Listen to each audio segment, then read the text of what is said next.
Sahabat pendidikan karakter, edisi kali ini saya ingin membongkar Merdeka Belajar, dan kita akan membongkar 10 kebijakan Merdeka Belajar yang tidak banyak diketahui oleh masyarakat.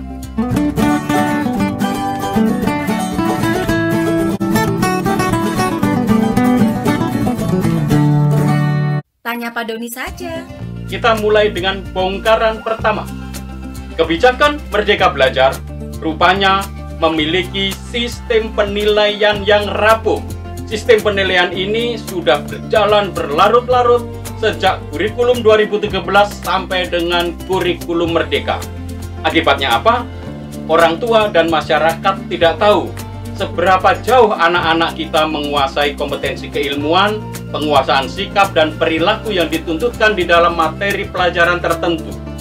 Karena sistem penilaian kita itu tidak objektif dan tidak menunjukkan bagaimana performa anak-anak, maka pendidikan kita tidak akan pernah beranjak menjadi lebih baik. Ironisnya, di era Merdeka Belajar yang berfokus pada anak, rupanya yang dilakukan adalah bagaimana membuat anak-anak kita senang di sekolah, tetapi tidak belajar. Anak-anak akan senang karena tidak banyak tuntutan, tetapi kita sebenarnya tidak tahu apakah anak-anak kita sungguh-sungguh main-main saja atau anak-anak kita benar-benar belajar. Mengapa ini terjadi? Sekolah tidak memiliki cara untuk menilai bagaimana kualitas hasil belajar siswa secara objektif. Dahulu, sistem penilaian eksternal yang sifatnya objektif hanya ada di dalam ujian nasional. Tetapi di era Merdeka Belajar, ujian nasional dihapuskan, digantikan dengan asesmen nasional berbasis komputer yang mengutamakan literasi dan numerasi, survei iklim belajar, dan survei karakter. Apakah asesmen nasional berbasis komputer ANBK ini sungguh-sungguh dapat menggantikan kekuatan dari sebuah ujian nasional? Saya rasa tidak. Ciri dari dua ujian ini berbeda. Yang pertama, asesmen nasional berbasis komputer hanya membuat agregat kualitas sekolah. Sementara itu, sekolah tidak memiliki cara untuk menilai bagaimana kualitas hasil belajar siswa secara objektif. Akibatnya apa?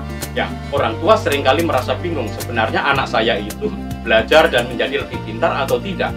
Apalagi orang tua juga bingung melihat rapot anak-anak kita yang sangat sulit untuk dipahami oleh orang tua. Kualitas hasil belajar anak kita saat ini ditentukan oleh sekolah, dan di sekolah itu sejak kurikulum 2013, karena ada kebijakan kriteria ketuntasan minimal yang itu sangat relatif dan ukuran-ukurannya sangat tidak objektif, membuat nilai 80 di satu sekolah itu bisa berbeda dengan 80 di sekolah lain.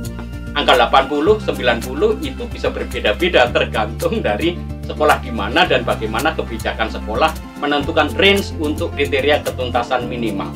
Saya rasa di era Merdeka Belajar ini persoalan KKM ini juga tidak dibereskan, belum dibereskan.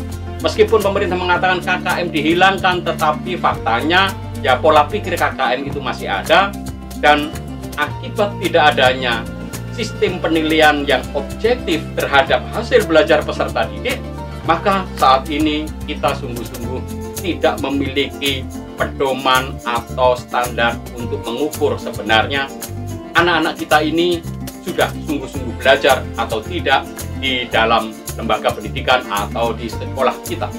Sistem penilaian untuk menilai hasil belajar peserta didik yang dilakukan oleh lembaga eksternal yang lebih objektif tidak ada lagi, sehingga kualitas pendidikan kita sungguh-sungguh tidak dapat kita ukur dan tidak dapat kita nilai. Asesmen nasional berbasis komputer tidak dapat mengukur hasil belajar individu per individu.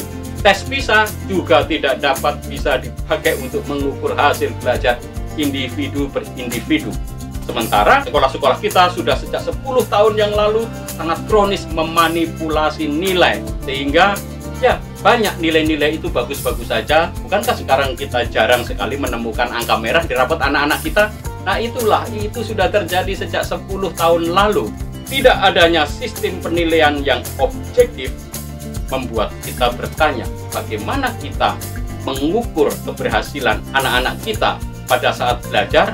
Tentu kita tidak sekedar hanya senang-senang saja bahwa anak-anak kita itu ada di sekolah main-main, senang, happy. Tetapi sesungguhnya mereka tidak belajar. ketiadaan standar penilaian yang objektif untuk mengukur hasil belajar anak-anak kita membuat sistem pendidikan kita menjadi rapuh, menjadi lemah, dan orang tua dirugikan karena mereka tidak memiliki panduan untuk menilai dan mengevaluasi sejauh mana anak-anak mereka sudah perform, belajar dengan baik, dan mampu memiliki pengetahuan keterampilan yang dibutuhkan sesuai dengan tahapan-tahapannya. Dunia di luar sangat keras, persaingan begitu ketat. Kalau kita tidak dapat menentukan hasil belajar anak-anak kita secara objektif, saya yakin anak-anak kita begitu keluar dari lembaga pendidikan, dia akan gila, kalah di dalam kompetisi karena nilai-nilai yang ada di dalam rapot ternyata nilai-nilai palsu, nilai-nilai manipulasi yang tidak mampu menunjukkan objektivitas hasil belajar peserta.